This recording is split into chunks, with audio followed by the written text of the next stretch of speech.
Halo bro, selamat datang kembali di Buroda Film.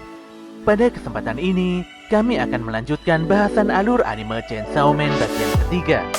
Sebelumnya kami ingatkan kalau konten ini adalah konten full spoiler. Jadi buat kalian yang gak suka spoiler, silahkan skip dan tonton langsung animenya.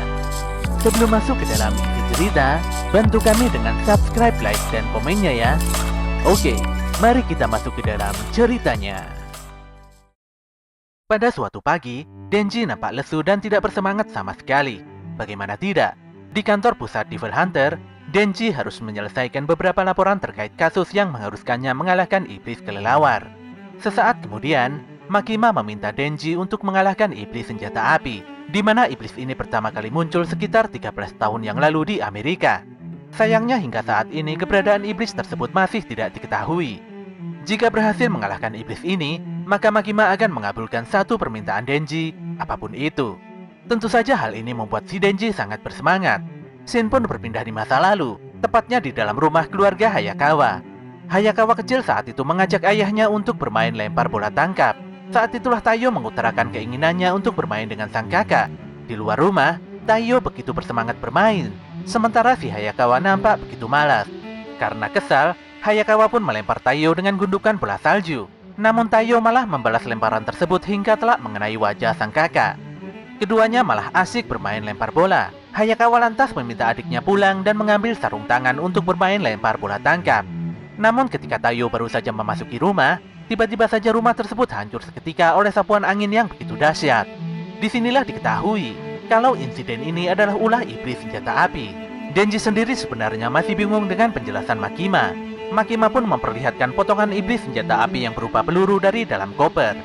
Jika ada iblis yang memakan peluru ini, maka iblis tersebut akan menjadi semakin kuat karena kekuatan iblis senjata api. Di sisi lain, Hayakawa dan Himeno berhasil mengalahkan iblis ikan yang memakan potongan iblis senjata api. Sesaat kemudian, Divisi Keamanan Publik mendapatkan tugas untuk membereskan iblis yang muncul di sebuah hotel. Dikarenakan misi agak berat, maka Divisi Khusus Tokyo 4 pun dikirimkan menuju TKP. Di luar hotel, Hayakawa menjelaskan kalau iblis yang dihadapi kali ini bukanlah iblis sembarangan.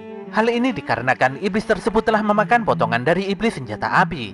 Hayakawa juga menegaskan kalau kali ini Denji dan Power yang akan menghadapi iblisnya secara langsung. Mereka semua pun memasuki hotel dan mulai menjalankan misi pembasmian. Tak selang beberapa lama, muncullah sosok iblis kepala yang berkakikan tangan. Untungnya Himeno langsung menghentikan si iblis ketika iblis tersebut hendak menyerang Kobeni. Saat itulah Power membelah iblis tersebut menjadi dua bagian dengan pedang darahnya. Disinilah diketahui kalau Himeno menjalin kontrak dengan iblis hantu dengan mengorbankan mata kanannya. Hayakawa lantas memeriksa iblis yang mati barusan. Namun sayangnya tidak ada reaksi apapun dari potongan iblis senjata api. Semuanya pun memutuskan naik ke lantai 9 untuk melanjutkan pemeriksaan. Namun si Arai jadi bingung karena menemukan sisa-sisa darah iblis yang dibunuh Power sebelumnya. Ternyata mereka semua masih berada di lantai 8. Untuk memastikannya, si Arai pun langsung melangkah turun ke lantai sebelumnya. Namun betapa kagetnya dia ketika menemukan dirinya bertemu kembali dengan rekan-rekannya. Himeno yang penasaran pun lantas meminta Kobeni untuk bergaya peace dengan kedua tangannya. Dia pun mulai menuruni tangga dan bertemu kembali dengan teman-temannya. Hayakawa pun berinisiatif untuk memasuki salah satu kamar. Namun anehnya dia malah menemukan kamar lain di balik jendela kamar yang dimasukinya. Namun anehnya, dia malah kembali di koridor lantai 8 dan berjumpa lagi dengan yang lainnya. Hayakawa pun sadar. Hayakawa begitu yakin kalau ini adalah ulah iblis. Mau naik ataupun turun tangga, semuanya tetap kembali ke lantai 8. Himeno menyimpulkan kalau iblis yang sebelumnya dibunuh Power adalah umpannya. Mereka pun harus terjebak di lantai 8 setelah menghabisi umpan tersebut. Kobeni pun mulai berpikir kalau semuanya akan mati di tempat ini karena kelaparan. Himeno lantas menenangkan Kobeni karena rasa takut adalah makanan terbaik para iblis. Sesaat kemudian, Hayakawa menyadari kalau semua jam di lantai 8 ini dari tadi tetap menunjuk pukul 8.18. Nampaknya iblis yang menguasai tempat ini mampu menghentikan waktu. Jadi kemungkinan buruknya, tidak akan ada tim penyelamat yang datang dan menyelamatkan mereka. Si Denji malah senang mendengar kabar tersebut. Dia berencana untuk tidur sepuasnya dan meminta pada yang lainnya untuk membangunkannya setelah menemukan penyebab keanehan ini. Setelah tidur cukup lama, Denji pun dibangunkan Himeno.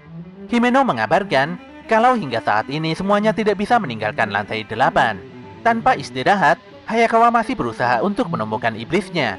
Sesaat kemudian, Hayakawa datang dan menginformasikan kalau iblis kepala yang dibunuh sebelumnya tiba-tiba bangkit dengan kondisi tubuh yang begitu besar. Si iblis pun mendobrak pintu dan keluar dari dalam salah satu kamar. Tanpa diduga, iblis ini berbicara dan menawarkan kontrak pada Himeno dan yang lainnya. Jika si iblis dibiarkan memakan Denji, maka dia akan melepaskan para Devil Hunter yang lainnya tanpa terluka sedikit pun. Mendengar hal ini, Kobeni langsung keluar kamar dengan membawa sebilah pisau. Dia lantas berlari untuk menghunuskan pisaunya pada Denji. Namun usahanya gagal karena dihentikan oleh Himeno dan Hayakawa. Himeno lantas menggunakan kekuatan hantu tangan kanannya untuk menyerang si iblis kepala. Iblis ini tidak bisa dihancurkan karena jantung aslinya ada di tempat lain. Wujudnya saat ini hanyalah bentuk dari perutnya saja. Himeno memastikan kalau iblis telah membuat kontrak, maka kekuatan kontrak tersebut sangatlah kuat. Selama salah satu pihak memenuhi kontrak, maka pihak yang lainnya harus mematuhi kontrak tersebut. Jadi sudah jelas, dengan membunuh Denji, maka semuanya bisa keluar dengan selamat. Arai yang baru saja keluar dari kamarnya setuju jika Denji dibunuh. Namun Hayakawa dan Himeno tidak setuju jika Denji tewas. Waktu pun terus berjalan, dan saat ini semuanya sedang dilanda kelaparan. Lebih parahnya lagi, semua makanan di kamar telah dimakan oleh Power. Rasa takut luar biasa yang berasal dari Kobeni dan Arai membuat wujud si iblis kepala semakin bertambah besar. Saat itu koridor ruangan tiba-tiba miring, hingga membuat ketakutan Kobeni dan Arai semakin memuncak.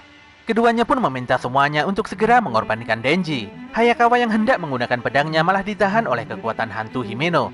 Himeno tidak mengizinkan Hayakawa menggunakan pedangnya, karena Hayakawa pasti akan cepat mati jika nekat melakukannya. Arai pun langsung mendekap Denji. Sementara di belakangnya, Kobeni telah bersiap untuk menusukkan pisaunya. Namun saat itu Hayakawa menyelamatkan Denji dengan mengorbankan tubuhnya hingga tertikam pisau Kobeni.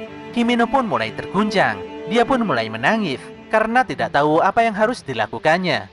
Kobeni juga terus menyalahkan Denji. Saat itulah Denji mengalah karena terus dipojokkan. Denji sendiri agak kesal dengan Hayakawa karena telah menyelamatkannya. Dia sangat muak jika harus berhutang budi pada seseorang.